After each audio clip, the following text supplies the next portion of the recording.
I've been in San Antonio for 10 years, and I actually have been in practice for over 25 years. I actually received my board certification in general surgery at Temple, where I actually performed general surgery. After that, I did my plastic surgery at NYU in New York City. I was lucky and fortunate to train with some of the top surgeons in the country, not only to do microvascular surgery, but reconstructive surgery in children, as well as cosmetic surgery at Manhattan Eye and Ear, which is the premier place for cosmetic surgery. I also returned to New York and did a fellowship in craniofacial surgery, of which I created operations in children with premature closure of the skulls, and I created the operative technique as well as some of the instrumentation for that operation. That operation is done on children all over the world. I continue to do that work today. Once a month, my husband and I, my husband is the chairman of neurosurgery at the University of Texas. We do patients who are young children, usually younger than 6 months of age, with premature closure of the skull, and we actually treat these patients. I also do cosmetic surgery. I was the chief of plastic surgery at the University of Texas. I am now in private practice and built my own practice and cosmetic surgery center starting this November is when I moved to this new location. It's still located within the medical center, which makes it convenient for the patients.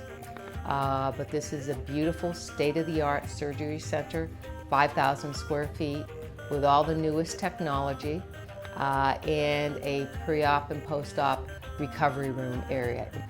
It is located very close by to another hospital called Foundation Hospital. It's within walking distance, which adds to the safety, and this surgery center is AAA certified. I was very happy doing general surgery, but that was the time when general surgeons did a lot of head and neck surgery. I did open heart transplants, I did head and neck surgery, I did bypass surgery. I felt very bad for the patients because they were disfigured after the surgery, after the big commando operations removing their jawline. And I remember stating that, isn't that sad that, we don't reconstruct these patients. So I said, I was talking to another fellow surgeon who was in attending, and he said, Connie, why don't you go ahead and go into plastic surgery? That way you'll be able to help the patients and continue with surgery. So I applied to just a few handful of programs. I got into everywhere I applied, but I chose NYU because it was really the top program in the country at the time, and it was on the cutting edge of what was new in plastic surgery, including microvascular reconstruction, craniofacial in children, as well as aesthetic cosmetic surgery at Manhattan Eye and Ear. I love seeing the patients post-op and seeing the result. I like seeing the transition and the improvement in the smile on their faces post-op.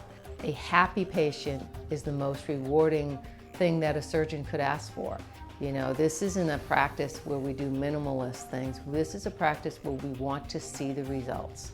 And I'm able to offer them a large array of solutions for their problems. And when they're happy post-op, I'm happy as well. I have 3 children. They age from 11 to 18. My husband and I are both extremely busy. On the weekends, we do like to do a lot of water sports. Our weekends, we really love spending with the children.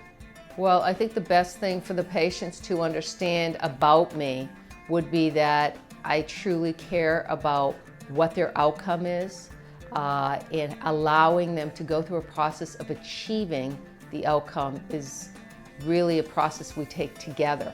It's a walk we take together in order to achieve the end result. And that is the most satisfying part of surgery, is when you nail what the patient is that they wanted to begin with. And to have them have realistic expectations. There's so much on TV today that really leads the patient astray in wanting unrealistic expectations. And it's really within our power as academic and as informed plastic surgeons to really teach patients what's the reality of plastic surgery. This isn't like putting eyeliner on. This is real surgery with potential complications, and patients have to understand that.